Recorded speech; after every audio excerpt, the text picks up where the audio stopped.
Do you see any pressures being a Desi first generation kid in school that is different when compared with the rest of the kids? I think in the Bay and then some other places like Orange County, San Diego as well, New Jersey. There's a lot of different like enclaves here where in the United States where you have a lot of South Asian kids, a lot of Indian kids. I think the more Indian kids you have in one place, the more stressed out the Indian kids are going to be. Because then that's like, so your pool of like comparison is so much more, right? I think it's definitely something to be talked about. You know what I mean? That kind of academic stress that like we foster as a community, it's like very unhealthy, right? Because we have like this idea and we've kind of boxed into like, you know, what interests a kid should pursue, what they should do. Yeah. And we have all of these ideas and a lot of our notions are really wrong.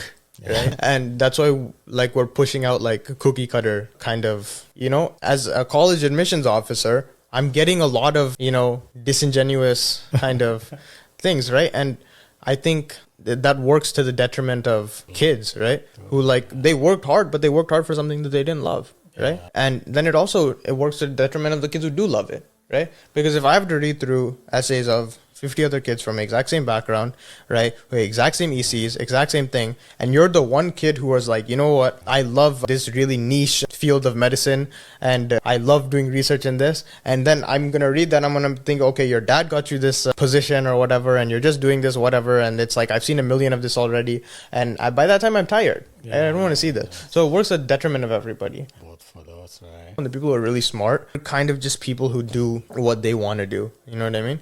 And a lot of times the people who get to do that are the really smart kids in the first place, because they're the people who are able to convince their parents to take that gamble on them, right? Totally.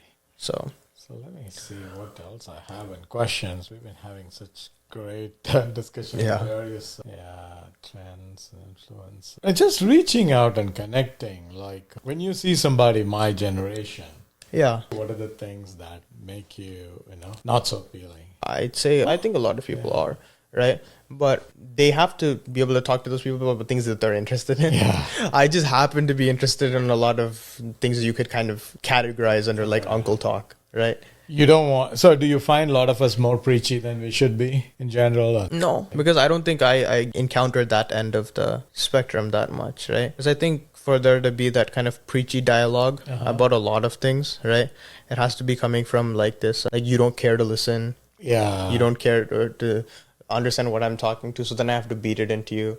Right? But if someone's listening there attentively and they're like, okay, I want to hear what you have to say, then you're not focused on... On average, do you think more people willing to listen and open-minded, or is the other way around? They're willing to listen and open-minded about things that they're interested in. Okay. Right?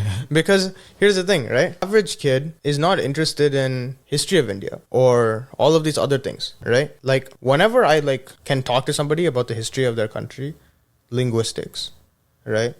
Or so linguistics, history, cultural paradigm, like religious, like theological paradigm. Mm-hmm. Whenever I can pick someone's brain about these things, I'm more than happy, right? Okay. The thing is, that's, things that a lot of people are interested in, and that's fine. Yeah. You know what I mean? There are people who are going to be genuinely bored by that, and that's okay, right? So because I'm interested in the things that, people genuinely like to talk about that are older, then there's a good intersection, So it's not that kids don't want to listen to what you have to say or whatever. It's just that, you're not going to go and take a lecture on something that you have no interest in either. There has to be a genuine interest there. So, and you can't fault someone for not having that genuine interest. Okay. So, you answered a lot of these questions and we talked about quite a few of these things. I mean, if there is one thing about the interactions across these generations that you find it odd, or one or more, that's something that is so stark that how can you not see this kind of thing? That I find odd, or that for people of our generation, when you speak with somebody who is 20 to 30 years older than you, and you feel, how do you not get this? Are there anything like that? It's more like a feedback or input for us. I don't think I feel like that, because I think the people I'm talking to generally, right? I'm talking to people I want to listen from, right? So I'm usually talking to people who are pretty open-minded in general, right? And then even if they're not, I'm not approaching it from the how do you not get this? I'm approaching this from, okay, there's this paradigm, even if it's a paradigm that I disagree with, right? I want to see where it comes from, right? So I don't think I really encountered that, why don't you get this kind of thing? I think through my friends, I definitely have. like talking about like their parents and stuff like that, like unreasonable things. And I think there I've gone, and then maybe with my own parents, there's obviously been some kind of clash and conflict like that. But other people know, right? Other people. I think most of that is like innate to the like dynamic of a parent and a child, Yeah. right? So like I think like the framing of this as a generational thing is wrong. I think it's something which is kind of innate to kind of human relationships, right? Because when I'm your age, I might be in this seat asking, someone who's my age now these same questions, right? And it's not that it's like an unanswerable question and that it's just that it's a question which has been asked, ever since Yeah.